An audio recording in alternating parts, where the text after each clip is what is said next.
Dear student, तो आजना video में આપણે ધોરણ 12 બાયોલોજી વિષયની 26 ડિસેમ્બર 2024 ના રોજ લેવાનારી 25 ગુણની એકમ કસોટીનું સંપૂર્ણ પેપર સોલ્યુશન જોવાના છે। એ માટે વિડિયો પૂરો જોજો, વિડિયોને લાઈક કરજો, તમારા બધા મિત્રો સાથે શેર કરજો। તો ચાલો શરૂ કરીએ આજનો વિડિયો।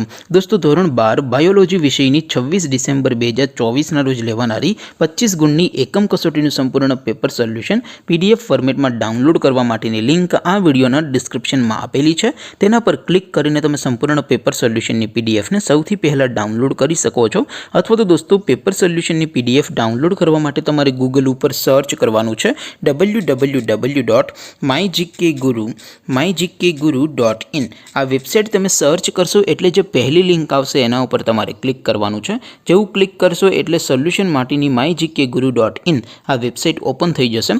વેબસાઇટ ઓપન થયા પછી તમે સ્ક્રોલ કરીને થોડાક નીચે જશો તો ત્યાં તમને એકમ કસોટીના સોલ્યુશન માટેના ધોરણ વાઇઝ લીલા રંગના બોક્સ જોવા મળશે।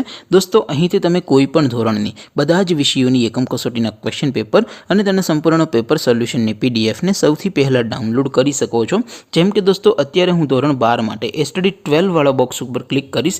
જેવું ક્લિક કરશો એટલે નવું પેજ ઓપન થશે। નવું પેજ ઓપન થાય એમાં તમે સ્ક્રોલ કરીને થોડાક નીચે જશો તો ત્યાં તમને એસટીડી 12 સાયન્સ પેપર સોલ્યુશન 2024 નું એક બોક્સ જોવા મળશે। જેમાં દોસ્તો નીચે લખેલું છે એસટીડી 12 બાયોલોજી પેપર। તેની સામે ડાઉનલોડ બટન છે, તો એ ડાઉનલોડ ઉપર ક્લિક કરશો તો ધોરણ 12 બાયોલોજી વિષયની એકમ કસોટીનું ક્વેશ્ચન પેપર પીડીએફ ફોર્મેટમાં ડાઉનલોડ થઈ જશે। તેની નીચે લખેલું છે એસટીડી 12 બાયોલોજી સોલ્યુશન। તેની સામે પણ ડાઉનલોડ બટન છે, તો એ ડાઉનલોડ ઉપર ક્લિક કરશો તો ધોરણ 12 બાયોલોજી વિષયની એકમ કસોટીનું સંપૂર્ણ પેપર સોલ્યુશન પીડીએફ ફોર્મેટમાં ડાઉનલોડ થઈ જશે। તો દોસ્તો, આવી રીતે તમે ધોરણ 12ના બધા વિષયોની એકમ કસોટીના ક્વેશ્ચન પેપર અને તેના સંપૂર્ણ પેપર સોલ્યુશનની પીડીએફને www.mygkguru.in આ વેબસાઇટ પરથી ડાઉનલોડ કરી શકો છો। તેમ છતાં કોઈ ક્વેરી હોય, કોઈ પ્રશ્ન ન સમજાતો હોય તો નીચે કોમેન્ટ કરીને પૂછી શકો છો। અધરવાઇઝ આપણે નવા વિડીયોમાં મળીશું, ત્યાં સુધી રજા આપો। આવજો દોસ્તો, જય હિન્દ, વંદે માતરમ।